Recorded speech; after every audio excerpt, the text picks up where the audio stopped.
It's been almost a week now since the latest federal election up here in Canada has come to pass. As predicted, we were given a minority Liberal government with the same allocation of seats between the parties, give or take one or two, as the last federal election back in 2019. Basically, nothing changed. The election that was called by a prime minister who has the biggest ego of any prime minister in Canadian history looked to grab even more power, to form a majority government to force his will on the country. Unfortunately, he triggered this election at a time during a pandemic when nobody in this country wanted an election but him. Even the opposition parties were decrying it and were scrambling to get into election mode. And as I've already said, nothing changed. We're back to start. We have to live with the reality that we are going to be stuck with minority governments for the foreseeable future in this country. I had predicted that we would be either A, stuck with the same government with the same allocation of seats as what happened, and or a smaller minority government that was led by the Conservatives, which would have been nice, but that didn't happen. The reason why I've waited a week to talk about the election is because aspects of it piss me off. Most notably, Quebec. I don't understand for the life of me why the Bloc Québécois is still allowed to run as a federal party when they only run candidates in Quebec and a couple in New Brunswick. Blows my mind that this is still allowed. Number two, Quebecers are so fickle. If they don't like anyone there is to vote for, they automatically go to the Bloc, and that really grinds my gears.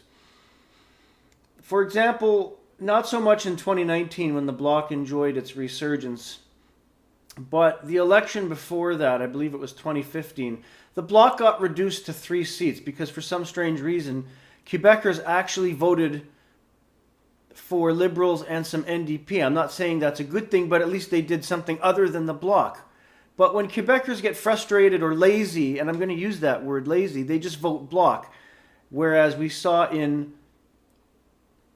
2019 that the Bloc got their resurgence because of this, and they kept their same number of seats this time around because everything was kept the same and the fickle Quebecers did what they normally do. The second part to the problem with the election is that in some urban centers, not as many this time, voters went mostly Liberal, and especially in my hometown of Toronto, which surprises me to some extent but doesn't surprise me. Toronto went all Liberal again, and it's infuriating to see that most of the country, and even some spots out east, some ridings that turned blue, but Toronto still went red.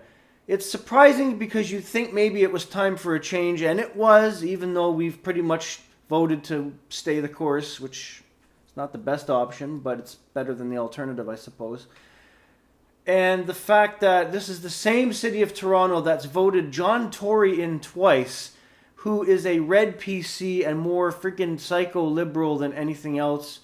And they think he's doing a good job, but John Tory has single-handedly ruined Toronto more than David Miller. Nobody ever thought that was possible, but even David Miller would not have gone to the lengths that John Tory is going to. Anyways, enough said on the election. We're going to have minority governments from here on in. There's a 50-50 chance that in the new year the government's going to come crashing down on a confidence motion. This is what happens in minority governments. We're likely going to be in another election before the end of next year. Politics. This is why I have not been nearly as active in politics recently as I have been in the past 20 or so years, because it's a mess. Moving right along, the other newsworthy thing that I wanted to talk about on today's show was the introduction of vaccine passports or cards, proof of vaccines needed to get into non-essential businesses starting this past Wednesday here in Ontario. I'm on the fence, but leaning towards the fact that it's a little absurd. Personally, I go into essential services only, grocery stores, retail, pharmacies, everything like that is exempted because it's a basic human right to access food, groceries, medical care, whatnot, and retail without having to show ID. I'm not someone that can afford to go into non-essential places or bother with it at the moment. Now, that being said, on Wednesday, I did go into a non-essential business. My employer and I had a performance meeting to talk about, and I went into this restaurant with her, and we had to show our vaccination papers, which I do carry in my wallet just in case, even though I don't really go to non-essential places. And not only that, but you have to show a piece of photo ID, either driver's license or health card. My thing is that it's great to have proof of vaccination, I guess, but the fact that I have to fumble for said proof of vaccination as well as ID just to go have a coffee at a restaurant or have a breakfast, it's absurd. And the fact that the waitress or server, whatever they're called now, came up and just literally took a quick glance at both, didn't really check the information. It's disappointing that this is all now a microcosm of a larger problem, that being the pandemic. And I think we've taken proof of vaccination and proof of things a little too far. It's unnecessary, in my view. Add to the fact that there's been huge pushback since this started last Wednesday from a lot of smaller and independent restaurant owners and business owners saying they're going to alienate a lot of their customers, not so much that their customers are unvaccinated, but by customers having to fumble with identification and vaccine records just to get in somewhere.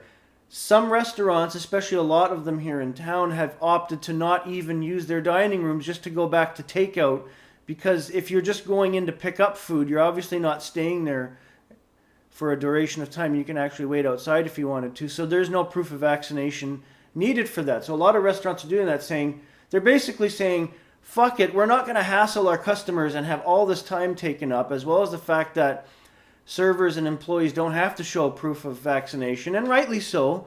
So they're converting back to takeout so they don't have to deal with it, because it is a mess. It's a patchwork. It's not a good idea.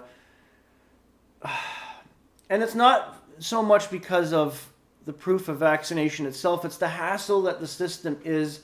It should have either not been implemented or maybe thought of more thoroughly and made more seamless before it was accepted. Even the fact that you can put an app on your phone to show it, you still have to have your ID in addition to that. So it's no different from me taking out my paper copy and driver's license than someone taking out their phone and their driver's license. Ah, man. Interesting times we live in. Anyways, that's all for this episode of the podcast. Please like, share, subscribe, and I want to hear your thoughts on both issues I've brought up today down in the comments. Let's have a discussion. Thanks for listening, everybody. Have a great day.